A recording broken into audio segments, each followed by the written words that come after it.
Morning, everybody. This is Office Hours. Welcome to Office Hours, where we answer your media questions every single day. Now, let's go ahead and jump into those questions. Bill, what do we have? First one comes in from Douglas Carmichael this morning, and Douglas wonders, I was looking at the specs for a major U.S. live truck operator, and they have LAWO audio routing infrastructure, but a Calrec Artemis console and not a LAWO MC2. Is that because Calrec is dominant in the North American market? Go ahead, Mickey. Yeah, the companies that create these trucks, NEP, Game Creek, they build these trucks out based on a spec that the company that would be renting these trucks require. They don't just build trucks and hope someone comes. They build it because there is a specific requirement that their current lineup of trucks do not meet. In terms of the actual networks or the companies that rent the trucks out, professional productions that these companies put on, they use the right tools for the job. They don't just stick to one manufacturer. They pick each single piece in the pipeline based on what they perceive as the best solution or the best tool for the job. So they don't go just because they're running Calrec desks. That doesn't mean they'll run Calrec all throughout the audio pipeline. They're gonna pick and choose what they want and what they need. Marty?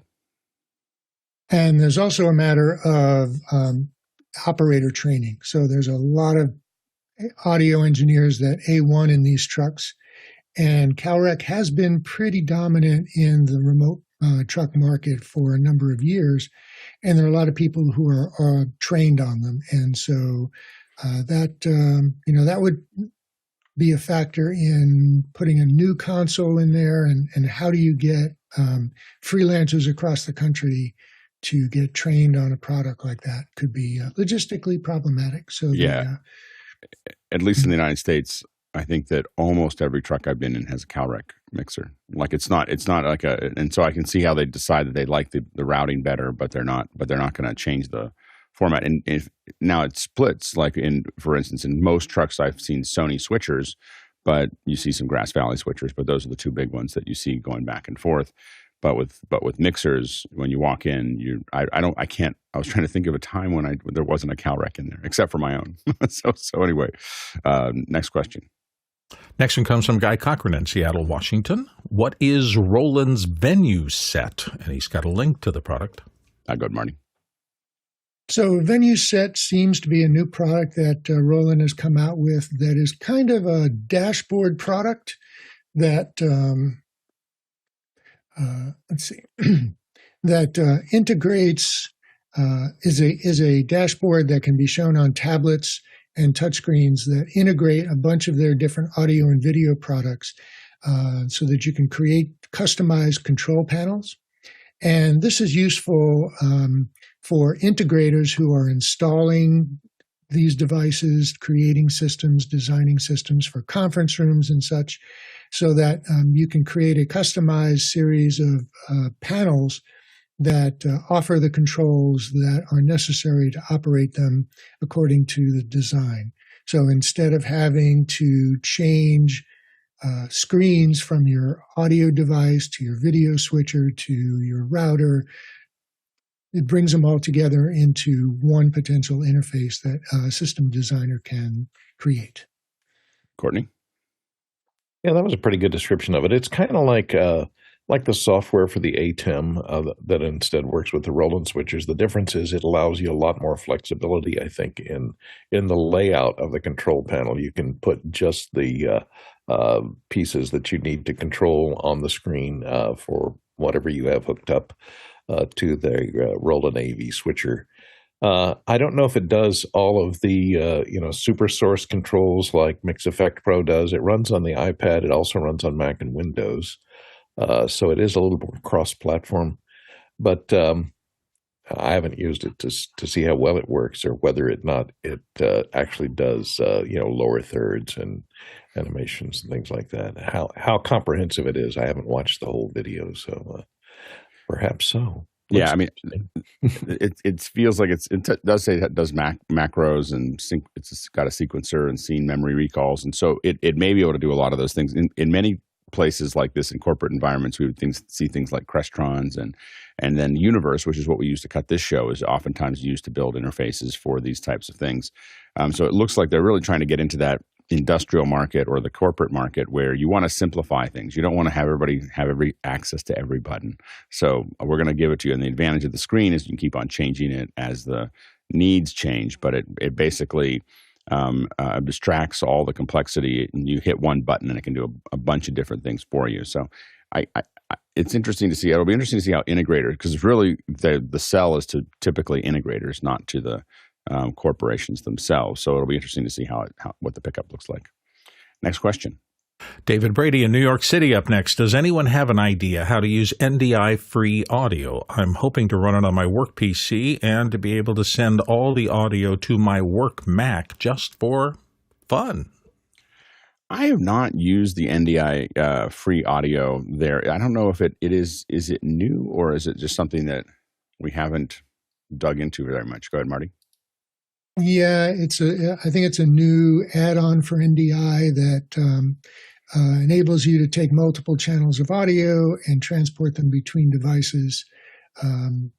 It's in addition to the core NDI tool set that you can add on. There's another sort of similar product there for NDI as well, but I haven't played with it yet. I'm looking forward to it, to see what its capabilities are and to see what its usefulness is. So, David, if you do get a chance to try it out, let us know. Mickey?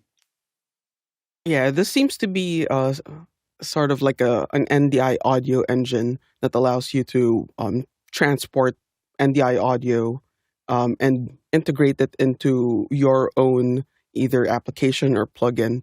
It's not. I don't. It doesn't seem like it's meant to be a standalone tool. It's meant to be sort of like almost like not an SDK and SDK or API that you're meant to integrate into your own software.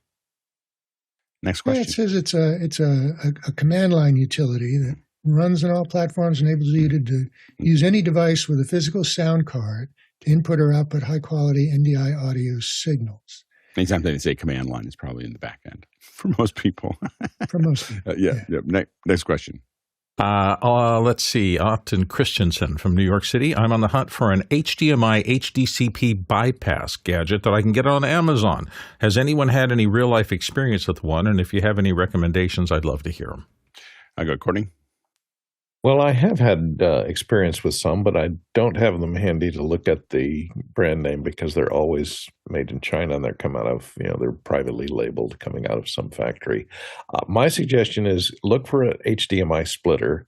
The cheaper, the better, from a non-name manufacturer. If you go for the name manufacturers, they tend to, value their licensing of HDMI logos, so they will not put something out that strips off HDCP. This one, for example, I found on Amazon was a Uren, I don't know.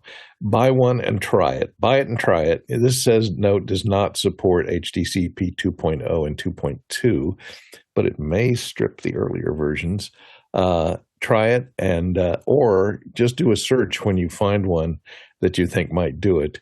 Look around on Reddit and the places like that to find out if anybody else has bought that and finds out if it allows video to pass that is content protected, because they will not put it in their advertising. Go ahead, Mickey.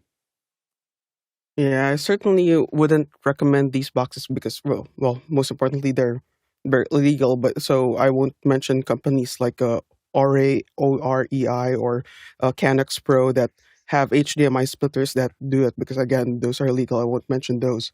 But make sure you get one that allows you to specify exactly which source it takes its EDID from, or allows you to manually set the EDID that it sends to that it handshakes with the source. Yeah, and I have used this one here. This is like a no-name HDMI. Oftentimes, the cheaper Chinese HDMI to SDI converters. Now, I needed to go to SDI, so it works out for me. It was about $40, and it definitely handshakes and does what it needs to do. And it, when it says it supports the 1.x HDCP, but does not support the 2.x, it means that you can't remove the HDCP from the 4K. But if you run the 1.x HDCP support, will remove HDCP from the 1080p up to 3G. Next question. Roscoe Jones up next from Madison, Indiana. When do you change the polarity of a mic input? Marty? I can think of a number of reasons. Chief of them is when comparing or mixing them with another microphone or sound source. If the polarity between the two of them are different, then you need to flip one of them so that they match. Another application is when you're using two microphones on a sound source and the microphones are at different distances. It creates a time differential between them, and you want to try and get the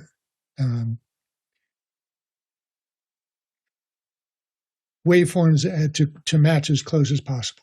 So, at a certain distance, the time delay will be equivalent to almost 180 degrees, and you want to flip them so that they match and so that they mix well and don't cancel each other out. Another one would be if you have a cable that is miswired and you find that it's, out of phase, you can flip it. And then finally, and this is the most subtle one, is that some voices just sound better when the polarity is flipped, when the waveform is upside down. I don't know why, but, some voices are naturally asymmetrical, and when they're picked up by a microphone, and it can depend on the microphone as well, and whatever other devices you're sending it through, just sometimes it sounds better. Courtney? Yeah, and if you're old school like me, I happen to have some T-powered microphones, which use a DC power that comes down pins 2 and pins 3. There's red dot and non-red dot, where the polarity of the power makes a difference. Unlike Phantom, which sends a positive voltage down both pin 2 and pin 3, the balanced inputs, T-powering sends 12 volts down 2 and 3 with positive on one and negative on the other. And this used to be a point of contention because you'd have to reverse the polarity to power the microphone. And you could blow up a microphone if you plugged the wrong kind in, because it sent 12 volts across that transformer. If you plugged in a dynamic microphone, it could cause damage if you had a lot of current. If you didn't have current limiting resistors going down that power. And then you would have to put the mic back in correct polarity phase-wise, you could change it after the power supply or after the transformer in the mixing panel. There's usually a phase inverter, a polarity invert button, where you can then invert the polarity to handle the situations for cancellation between other microphones like Marty was talking about. Mickey? Yeah, exactly what was mentioned earlier, as well as like when you're miking a single sound source, but the placement of the microphones are physically inverted. Like say if you're miking a snare drum, you have a snare top mic and a snare bottom mic. When your drum heads are moving, say if you strike the drum and your drum head is moving downwards, the top mic's diaphragm is moving downwards this way, and the bottom mic's diaphragm is moving downwards as well, but this way. But if you take a look at it, those diaphragms are moving in the opposite direction. You'd want to flip the polarity of either of the mics in order for them to be coherent in terms of phase and polarity, so that they're additive instead of subtractive, and you will not get that phasey sound. Next question. David Brady, New York City. Last night I was at a community board meeting hosted in a neighborhood church. Participants on Zoom were looping in such a way it was an additive thing like Frippertonics. About 2 seconds between the loop. What could possibly cause this? Marty? Yep, I saw this at a church event just last week myself. So what happens is if there's one computer that is logged into Zoom for the video, but a different computer that is logged into Zoom for the audio, that computer will not have Zoom's mix minus feed. So that mixer will see both audio from both directions, both what's being sent and what's being returned. This is a common mistake. And that return is going to feature what has been sent coming back because it is logged in as any other Zoom user who wants to hear both sides of the conversation. So the correct way to do this is to feed audio to the same computer that is running video, and what comes back from that will only be the far end audio and will not have the echo of what's being sent out. If you'd like to ask questions, vote on questions, chat about questions, and as you're watching this show, of course, you can use Makana to do that and to find out where to get that. Go to officehours.global/join. You'll join up. You'll send an email, and you'll be looking for the discuss, and you can jump in and start to ask the questions and chat and everything else. Next question. Paul Wallace is up next from Austin, Texas. If you had to go to a computer for your production studio, would the Beelink Mini PC EQ14 mini computer Twin Lake N150 at $199 US fit the bill? Courtney? Well, it depends. It depends on what you're going to be doing. If you're going to be using it for Zoom, I'd say probably not, because you won't be able to use 1080p because Zoom discriminates against quad core only with no hyper-threading. And that Twin Lake Beelink, it uses an N150, and that's the same processor I think that is used in this GMK Tech. Almost a similar situation in these GMK Techs. These are nice because they have 3 display ports and 2 gigabit Ethernet ports. No adapters or dongles required, although they are kind of like an octopus because the outputs are all around 3 sides of them. And so they have to, the cables are all coming in at angles. I kind of like the Beelinks because they have them in the back better. Maybe a better solution, it's going to be a lot more money, is if you're going to go with Beelink to go jump up to the Core i9s, which will then give you 1080p. Of course, you're going to jump up into the $779 range. So it's much more capable with the Ultra 9 185H. And that'll work for your Zoom. It'll let you use 1080p.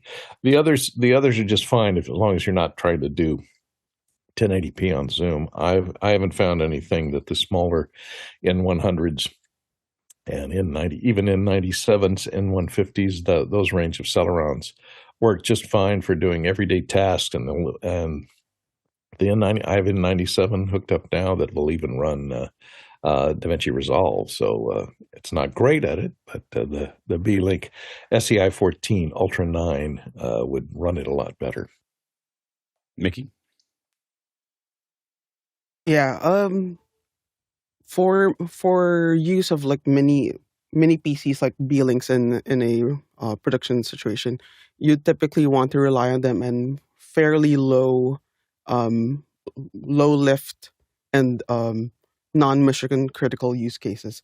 These Beelink computers do not have redundant power supplies. They do not have things like IPMI that allow you to manage and control the system remotely. So you would want to limit the use of them to fairly low level use cases where it's not mission critical. If you want to incorporate PCs or computers into your production pipeline, you'd want something with a bit more control and beefiness in it. Go ahead, Mickey. I'm sorry, Marty. Yeah, so I've become a fan of these mini PCs, and I've been using a brand called Geekom, Geekom PCs, and they're available with both Intel and AMD processors, so you can get i9s, U9s, and Ryzen 9s. with lots of memory and 1 terabyte or 2 terabyte SSD drives in them. They've got lots of ports for input and output. And I use them. I don't use them for remote control. I don't access them that way. But I use them for. I've used them for conference room AVs as the installed conference PC. I use them on location for all kinds of things, including multi-track audio recording.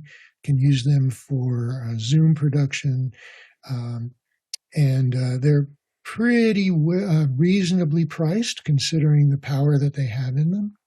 So, but be sure that you're using, I don't think that I would go with a Twin Lake processor. I think I would go with, a minimum an i7 or a Ryzen 7, but preferably the i9s and Ryzen 9s and better. And there's the new one, the U9, which is an ultra 9th generation. And you'd probably be pretty happy with it as long as you don't need it in a really, really, really, really critical broadcast application. I would want to put it through its paces first before I depended on it like that. Mickey? Yeah, and Paul mentions in the chat that it's just for jumping on meetings. So for something like that, I'd get like even a refurbished M1 Mac Mini for that. Yeah, I mean, I will say that I've been testing the M4, the Mac Mini M4. There is nothing per dollar or per ounce that is as powerful as that little machine. Like it is the most insane amount of power that I've ever seen in a little box. It's a little bit more expensive. If you're looking for a utility PC, I've got a couple of them here.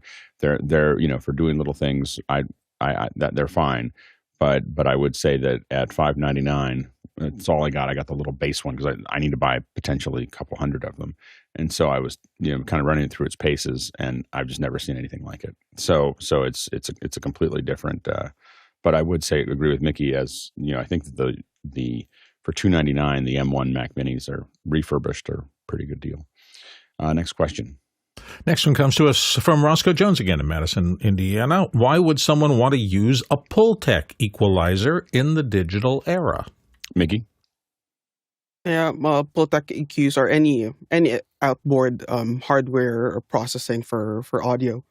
If you can get the sound that you want quicker with it, and your workflow allows the use for it, then why not? Well, it's a tool. It's there. If it gets a job done for you, then use it. For myself, most of the work that I do, I've tried going the full outboard mixing route, but it just so happens that for the work that I do, it really could not support the types of workflows that is required. So I very, very quickly went back to doing everything in the box and also with DSP cards. But it was so much quicker and easier to get the sound that I wanted with my outboard hardware mixing console. It was just like with revisions and all the types of work that I do, it wasn't feasible. Next question. Pedro G. Gonzalez in Jacksonville, Florida is up next. When or why do you use an active direct box over a passive one? Go ahead, Mickey. Yeah, if the basic rule of thumb is if your instrument or the pickup that your instrument contains or has installed in it has an active pickup, then you would want to use a passive DI. If the instrument has a passive pickup, then you would want to use an active DI. That's the basic rule of thumb there. Good, Marty.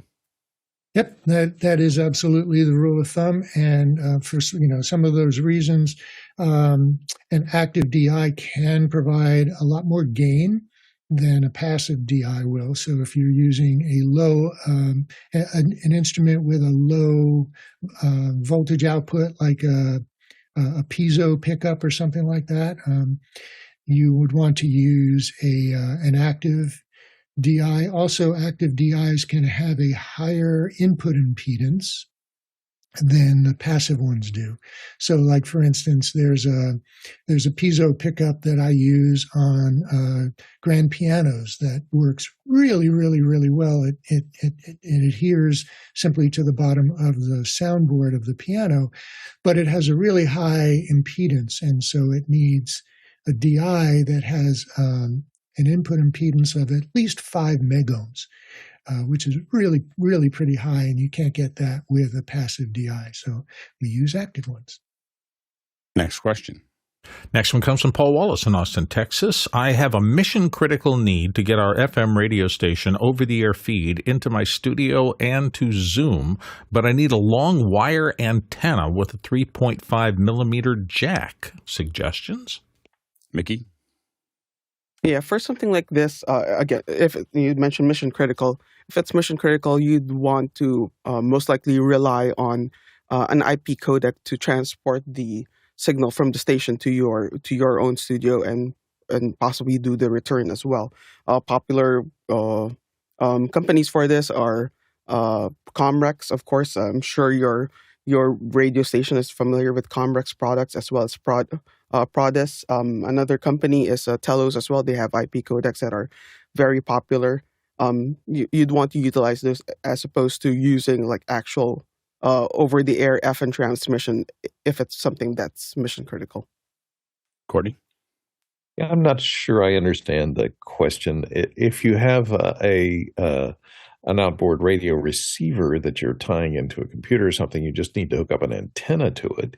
If that's the question is, then you can always just take get you one of these adapters that adapts 3.5 millimeter to F-type connector and put some coax on there with an F connector on it and run that out to your long wire antenna outside to do your reception of your FM receiver, if that's what you're looking for.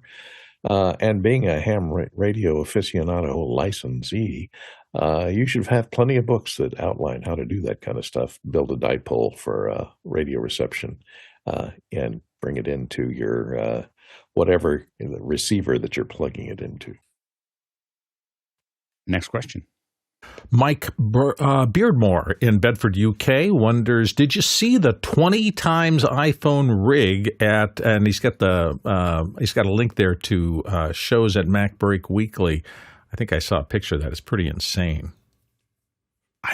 I'm on Mac Break and I don't know what he's talking about. What was the? I saw a picture go by the other day of somebody shooting and he had 20 iPhones in a circular ring. They're doing a horror movie. Sorry, it was all over the internet the last couple of days. That was the 28 days or 28 years. So the idea is, and so so we were talking about that yesterday. Yeah. So basically, the idea is that you have this array of 20 cameras, and there's a couple different ones. I think they're in a horizontal as well as some more complex setups. And what it allowed the director, Danny Boyle, to do is shoot something that's really, really small.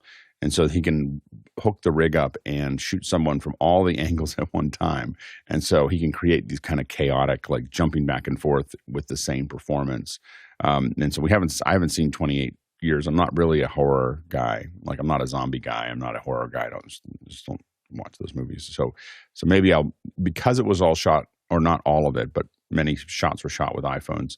I may go watch it to see what it looks like. But that's what they were using the rig for, is the fact that these cameras were so light. And I think that he was excited about it. There are probably other cameras that I would use other than these to do this. There's lots of little cameras that if I was doing this, I probably would have leaned into. The only advantage that the iPhone has is that, here's the crazy thing, is most of the small cameras, this little Sony, I think it's called a Sony P100, is a small camera like that.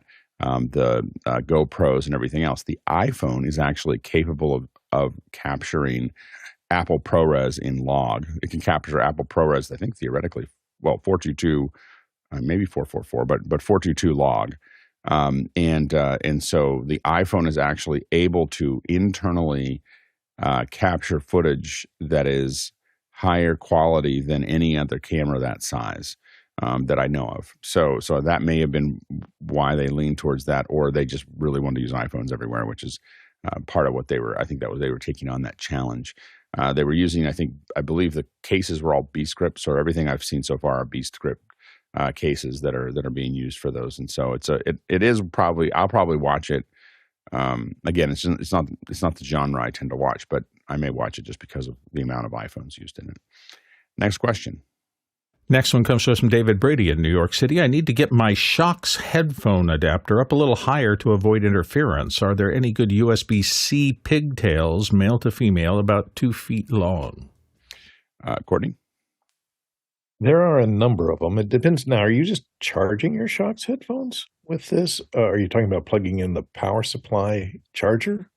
Or are you talking about feeding it over USB-C? You can get, Amazon has lots of these USB-C extensions. They are kind of tricky if you're going to use them for powering, because they have to support the negotiation of which power to use depending upon the power supply that you're plugging them into. But if you're plugging them into the power supply that came with the Shokz, then it shouldn't be a problem. But just look on Amazon for one of those $10 3-foot extensions. That might get you there. I'm not sure what you're talking about for the interference. If you're having Bluetooth interference and you need to get a little further away from the switching power supply in that power charger, maybe that's what you're talking about. I'm not sure. And I would tend to use the brands that I know, which are like Ugreen, as opposed to something that has no name at all.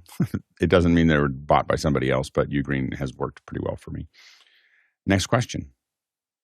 Next one comes from Paul Wallace in Austin, Texas. What is Michael Forrests Cuecom rent-to-own pricing? And is this something that might catch on with other production products? And he's got a link there to our show. Nigel? Yeah, so Michael's products, you can take an option which is rent-to-own, which is just like a subscription.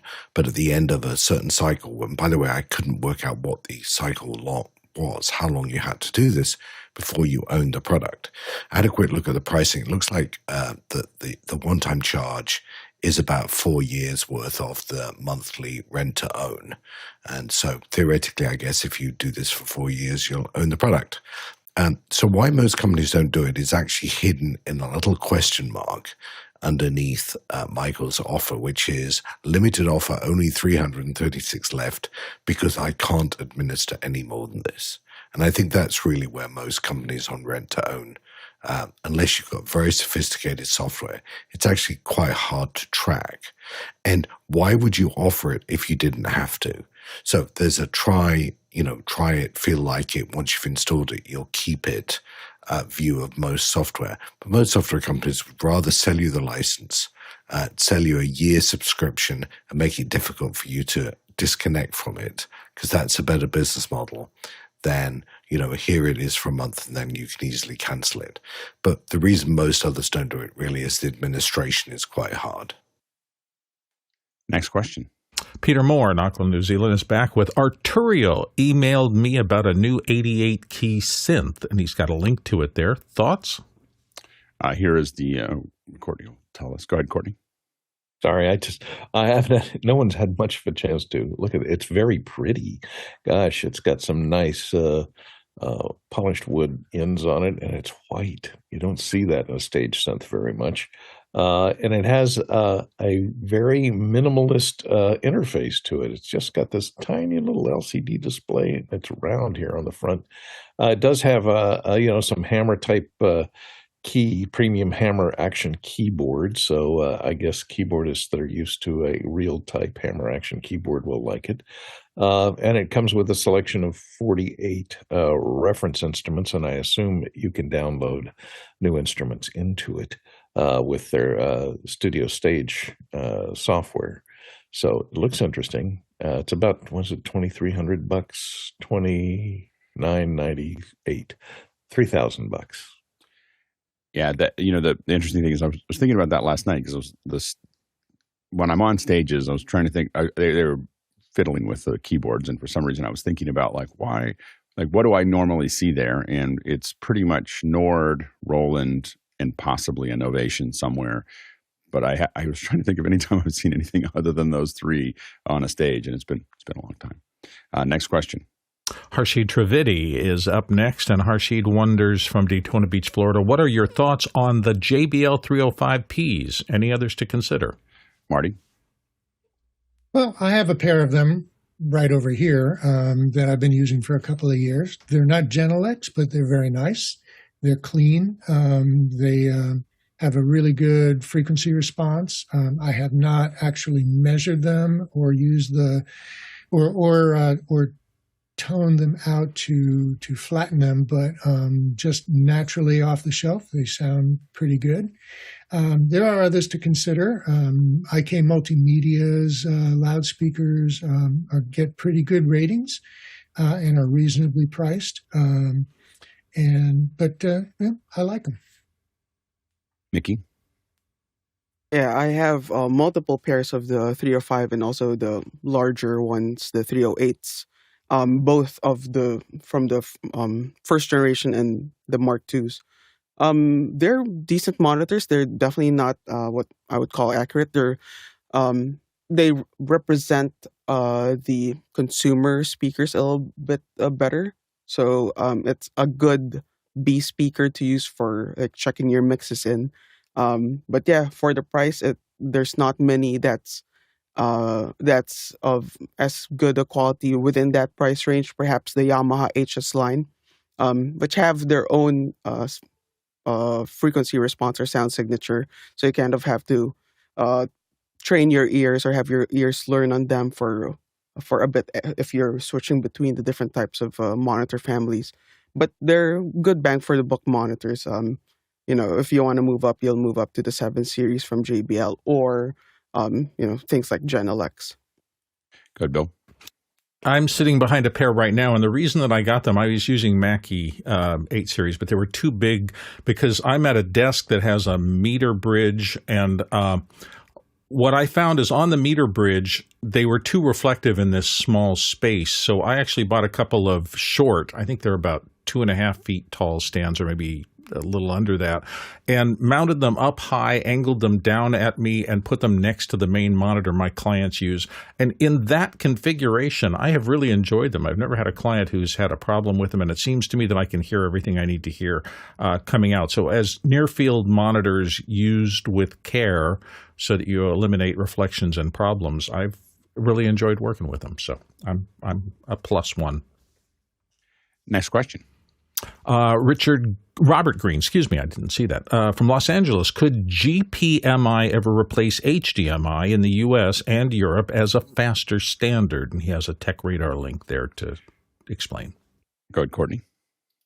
I'm not familiar with GPMI, and maybe it's bigger in Europe, but they did just announce, in January, HDMI 2.2, which is 96 gigabits per second. So it's faster for doing those higher resolution and higher bandwidth delivery. And almost all the manufacturers are going to be going, television manufacturers and display manufacturers are going to be going to HDMI 2.2. I don't know if anybody's going to adapt the GPMI here in America, though. The hard part is that they did a big push in the United States for 8K monitors, which is HDMI does support, and they weren't able to get anyone to buy them. You'll notice that all of these. So now what you're seeing is these huge TVs that are 98-inch screen TVs, but they're 4K because they just couldn't get the turnover for the extra price for the 8K. So I don't know when 16K will come. The reality is that when you're looking at a lot of projections on a movie theater screen, it is no higher than 4K.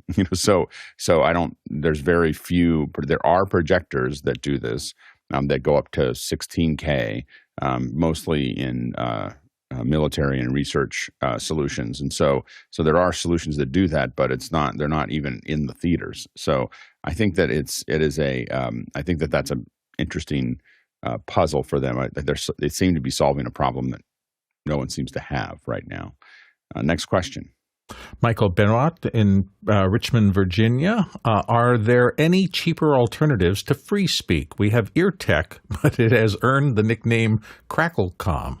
Doesn't sound good. Go ahead, Mickey. Yeah, the FreeSpeak, when it comes to more professional grade wireless intercom belt pack systems, FreeSpeak is really quite on the lower end of the market. And that's kind of really where you would try to aim to start, and perhaps move up to, if budget permits, move up to the Romeo product line from RTS or the Bolero product line from Riedel. If it's difficult for you to move up even to FreeSpeak, I'd probably look into the intercom systems from the likes of Hollyland. I have used the SolidComm M1 system, and it's quite limited in terms of the flexibility with the antenna system and also how the channels are built out and the programming is done. It's not as flexible as professional grade systems, but for the really, really low end, the SolidComm M1 having 4-wire interfaces, 2-wire interfaces, is a good place to start and opens you up to the possibility of integrating the smaller number of wireless belt packs to the rest of their production that may be on a wired system. You know what they say, if you're using RTS, you come from trucks. If you use ClearComm, you come from events. And you're from events, and if you use Riedel, you're from money. So anyway, go Mickey. Yeah, and like if you spec out comparable systems between these brands, it's not that big a difference in expense, especially if you're just renting. Like you don't have to buy everything that you use in productions. If you're renting, difference between FreeSpeak and Boleros, negligible in the grand scheme of things.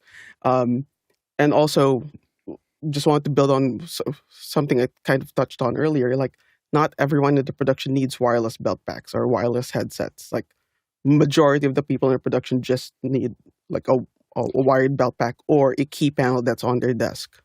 Yeah, I mean, I owned a lot of ClearComm, and one of the things for us is that I don't really like Riedel's software on the phone. And so the issue that I had was that it's a kind of a disaster. And because I had to integrate people on phones and iPads, as well as people on wireless, as well as people on the ground, the ClearComm platform across mobile devices, computers, wireless, and because a lot of times I'm doing distributed events where I just need someone to pick up a phone and do it. The Agent IC, I think, is, in my opinion, still the best mobile platform for comms. As an actual app. And it was really it's much easier to administer than Unity. We use Unity on the show. We use a lot of those things, but Agent IC was much easier because I just had licenses and I could take away and give your license, and I didn't have to have you sign it in, and it was a lot easier for us to process that without the user having to do anything. So that's been we were really happy with it. I think we use FreeSpeak probably 80-90% of the time. There are a handful of clients that we use Bolero, for that. And we've had people bring in Hollylands. Latency is a little higher. Stability is a little lower. Those are the big things we notice with the Hollylands. Next question. Roscoe Jones back from Madison, Indiana. Oh, I'm sorry. Yeah, no, that's the right question. How do you measure phase issues or processing latency in mixing recorded tracks, or do you rely on your ears? Go ahead, Marty. Right. So assume that we're talking about mixing from a DAW, multi-track recordings. There are a number of different ways and processes that can introduce phase issues and time issues. But most DAWs self-compensate for when you're adding processing and plugins to individual tracks. Most DAWs will compensate for time delays and latency delays that will solve phase issues. But for those that don't, and phase issues can be introduced even in the tracks themselves. As we talked about earlier, if two microphones are picking up the same source, even through bleed, the distance to that source being so different can introduce time delays in one track. And so you would have, when you mix them together, you will get some phase cancellations. Ways to measure this, you can use a correlation meter, you can use a variety of different types of audio scopes that will be included with most DAWs. But using your ears is the best way to find out if there is a problem. First of all, mute one track and while you're listening and see if the audio changes. Correcting them could be as easy as just moving one track, just scooching it over a little bit so that the waveforms align. As long as you don't go too far, the time difference shouldn't be noticeable in terms of tempo or anything. And I've done that like with drum cymbals. You get the hi-hat track, you get the snare track, the microphones are at different distances, there might be a bit of a delay, and the vocal microphones may pick up the cymbals as well, but they are much farther away, and so they will be a bit delayed. So you need to line stuff up. There is software that can help you do this too, but it's so easy to do it manually. Go, Nikki. Yeah, definitely. Like there are multiple stages where variations in latency will affect your mixing process. If it's on the tracks themselves that you've recorded, there are tools like, say, if you're doing like post-production sound and you have a boom track and multiple lav tracks, there are tools like auto-align post that can help you sync those up. And so typically you would not play boom and lav at the same time. You would do a dialogue edit and pick between the two, but there are situations wherein you may want to utilize certain aspects of the lav and certain aspects of the boom and mix them together. Yeah, plugins like auto-align post will help you there. If it's something like, say, aligning a drum kit, as Marty was mentioning earlier, it's so quick and easy to just do it by ear and adjust your delay, as opposed to like actually measuring it out and doing like simple addition and subtraction mathematics. Just adjust your delay knob and you'll get there in a few seconds, single digits of seconds, once you've gotten the hang of it. In terms of like processing, actually during the mixing stage, as Marty mentioned earlier, the DAWs do have built-in delay compensation for plugins that do report their inherent self-delay. But in situations wherein, like as we were talking about earlier, processing in external hardware out of the box, like say if you have external compressors and EQs, a Pultec that you mentioned earlier, Roscoe, DAWs, when paired, some DAWs, when paired with their own brands audio interfaces, like for example Avid and the Avid audio interfaces, when they're paired together, you can do a round trip measurement of the latency of the D to A conversion and it going through the entire processing pipeline and the subsequent A to D conversion going back into the DAW. There are automated processes built in for that, specifically to measure outboard hardware processing delay. And that would be added into the inherent delay compensation that the DAW does, so that it actually sends the audio out to the processors earlier so that the signal gets back into the DAW just in time for it to be heard at the exact same moment it should be. Courtney? And if you want to do it old school, or if you're not into a digital audio workstation where you can just look at the waveforms on the different tracks and see what their phase difference is, we used to do this with a dual channel oscilloscope. You feed one channel, you feed a 1,000 hertz sine wave or some sine wave signal source into your chain, and you sample it at different points throughout the chain, and you see if there's anything that's increasing the phase difference or the time delay from going in and coming out. You can put both waveforms up on your screen here and see the offset in time between the peaks of one and the before and the after channels to see what exactly your phase difference is at different points in the signal chain. Next question.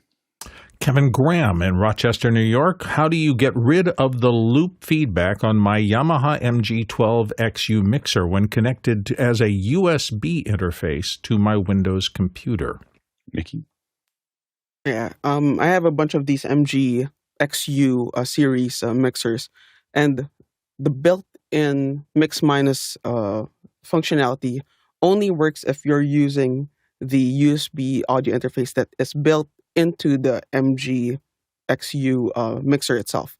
If you're utilizing an outboard USB audio interface, as I think you're alluding to in your question, um, the the you would have to utilize either the groups or aux mixes to separate out your broadcast mix that goes out to everyone else, and your own monitoring mix, what you are hearing. So you would have to create two mixes there using either the groups or auxes. Marty? From what I'm seeing, the USB interface on this mixer is 2 in and 2 out. It's not a multi-track audio interface, which means you really can't do mix minuses and you can't do multiple sends and returns to this mixer, which really, really limits its application as an audio interface. Next question. Guy Cochran in Seattle, Washington is up next. And Guy wonders, how many days old were you when you figured out that the Shokz headphones have an action button on the left side? Is that the jaw rattler setting? Go ahead, Courtney.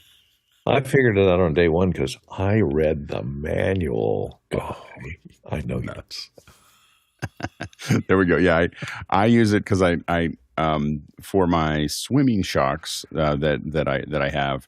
You have to use that to switch from the phone. In case you're wondering, the phone does not transmit audio to your swimming Shokz.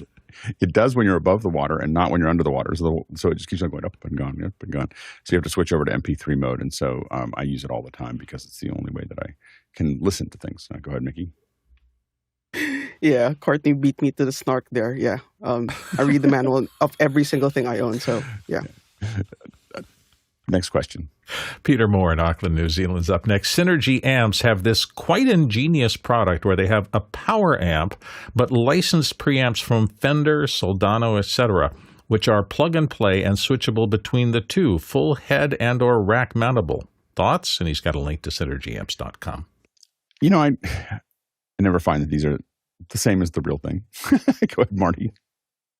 You know, there are a number of instrument amplifiers out now that have software front ends for modeling various preamps and various effects. They kind of can almost take the place of pedal boards and pedal effects.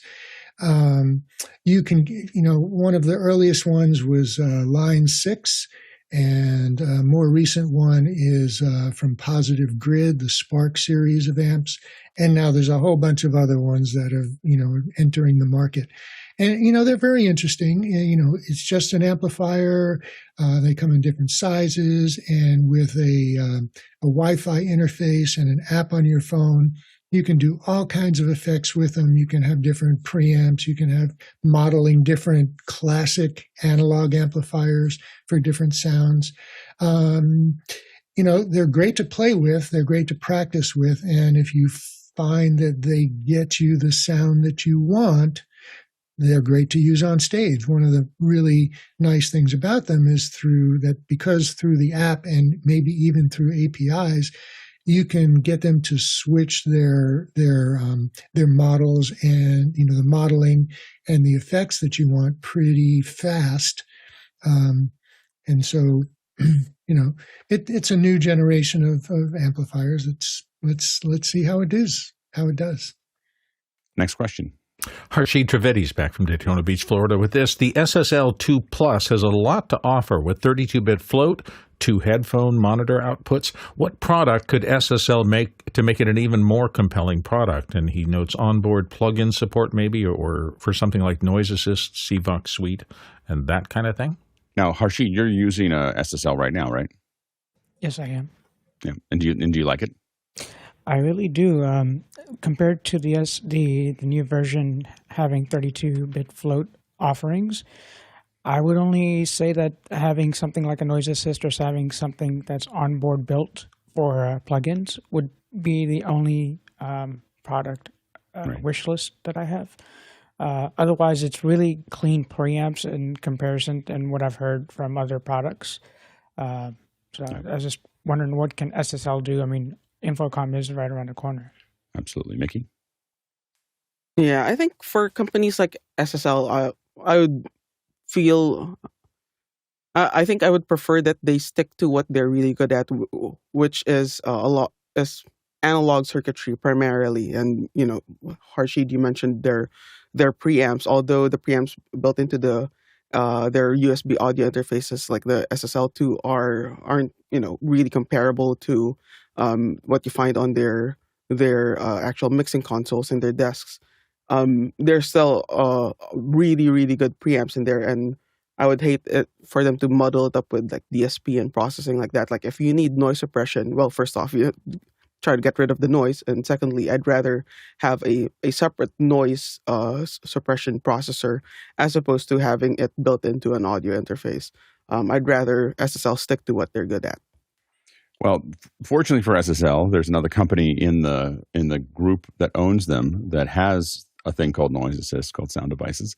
Both of them are owned by Audiotonics. I don't think the new one necessarily might have it, but I wouldn't be surprised if we see in the future more of the Audiotonics mixers have sound Noise Assist. Next question. David Brady back from New York City with this. In searching for the USB extension, check out this resource for all sorts of connections and custom panel builds and so forth. And he's got a link to datapro.net. Go ahead, Courtney. It looks interesting. Their website looks like they're mainly for these panel mount, what normally would be a molded cable like a USB or HDMI. They build them in these panel mount versions that then will screw into the back of a panel, so you can have flush mount connectors in the face of a panel, or if you want to make an extension panel for the back so that you're not ruining the connectors on your ATEM switcher, etc. Say you have a breakout panel in the back. You can use these, and I imagine they have standoffs that are screw-type connectors that can have a screw lockdown so that you could make perhaps an HDMI cable that would lock into these panel connectors if you are in need of something that won't get yanked out in the middle of a production. So interesting website. They do custom cables as well to build a wiring harness or something if you're going to do a production run of something that has to have panel mount connectors for things like HDMI and USB. The stuff that is, you don't want to try and solder them yourself in your own production. They'll pre-build these panel connections for you and bring them out to a multi-pin connector, et cetera, et cetera, et cetera. So I'm going to hijack the end of the show, have a new mic to test since we're in the audio one. There we are. I realize that, this is, again, a very inexpensive mic. We're trying to figure this out. And I should have got the other one out so we could do head-to-head, but we'll just do this one for now. Maybe we'll do a head-to-head next week. This is the ATR. This is the Audio-Technica ATR 2100. It's got XLR and USB and a headset on the back. There is a little volume control. I think Paul Wallace has 14 of those. 14 of these, yeah, exactly. So, anyway, so this is the. So I'm gonna switch over to it, and you'll see. It's not fair to probably have it go right from a SM7B to this, but we're gonna go ahead and give it a shot. So here's the. I'm switching the mic over. So now, and it turned off my. Are you on the USB or the XLR? I'm on the Original USB. Sound on? Original sound is on, and I'm on the USB.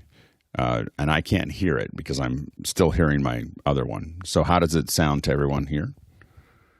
Sounds pretty good. Not bad. Not bad. Yeah, Not bad at all. Very equivalent. Unfortunately, we can't crossfade between the two because it's USB easily, or maybe Right. Well, I mean, no, I can't right now. Yeah, but the goal here is really like if I sent this, what we're trying to do is get to mics that are.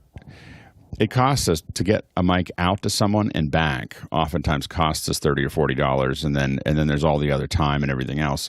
And we're looking for mics that we can just drop ship to someone on a podcast that wouldn't, be a disaster. It'd be better than what they have.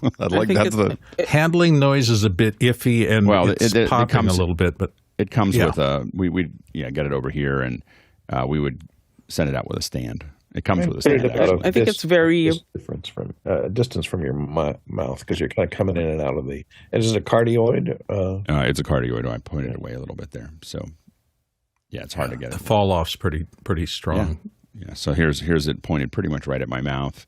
So I'm talking here. It's if I turn very it this way- present and mid-rangey, which is could be good for some voices, and it Right. certainly emphasizes speech. Right. But like for me, I'd like to cut out a bit of like somewhere between 4K and 6K, Right. or maybe a little bit of 3K. Like just do a nice. Well, like, and we can very do post. shallow, The main thing is wide, what we yeah. like about the idea of a pretty with a lot of off axis. If we get it right, it just means that we don't hear a lot of people's rooms. That's the problem we end up with. So What's the price Yeah, point? I'd be worried with is it reasonable? with the pickup yeah, it wasn't. pickup pattern might be tight for most typical presenters. Yeah, the- so rotate the mic for us so you're out of the pattern. I'm now out of the pattern. I think out of the pattern here. Yeah, so rotate it around And- while you're talking. I'm talking. We are glad that Ofan is so pleasant with us. His president, Yo Pains, we thank you for when we matched our rackets to these balls. Low We end were goes friends by away. now. Yeah. Yeah, it falls off very nicely. Your off axis is very quiet. I do like the presence in when it's on axis. There's that the crackle in your voice, the throatiness of your voice is there, which helps give it a bit a really nice definition to the intelligibility of speech. Right. And it has some depth to it too, down at the bottom. There's a switch on it. There is a switch on it. Okay. So, which is now the funny thing is that I Be a hazard. purchased Nothing a little this- super glue won't fix.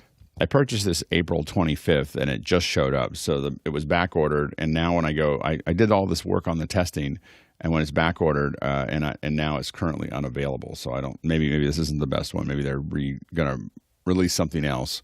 The one note is that the USB-C cable to USB-C cable, or USB-C to USB-C cable, actually doesn't work. The one that comes with the mic doesn't work. Well, So Maybe like why- that might be why they're not available Guys right saying now. it's discontinued. Maybe all the boxes were packed with bad cables. So it literally, I can't imagine the number of returns that happened. That it was like it actually. So as soon as I put a new USB cable in, it worked fine. But I imagine that everybody is anybody who has a USB-C connection that they're putting in would have sent this mic back because it doesn't. Can you operate the mute button and see if we hear a big click or not? There's a so here it pop. goes off. Yeah. There's one. Yeah, we hear a mechanical click. Yeah, but you hear it right before it turns off. Yeah. We hear the switch sliding. The switch slide. Anyway, I guess it's discontinued. I'll probably send it back too. Because of the fact that the cable. Your mic's on your desk. You're on the wrong.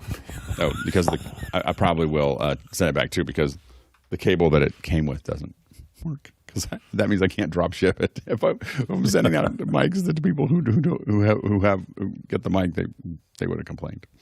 So anyway, that's an interesting puzzle. Let me switch back here. Well, we'll just finish it here. Thanks so much to all the producers who asked all the great questions. It's a really heavy audio day as expected, so we really appreciate all of your contributions there. Thanks to the panelists. Can't do this without you. It's always great to have this great audio panel here to answer your audio questions.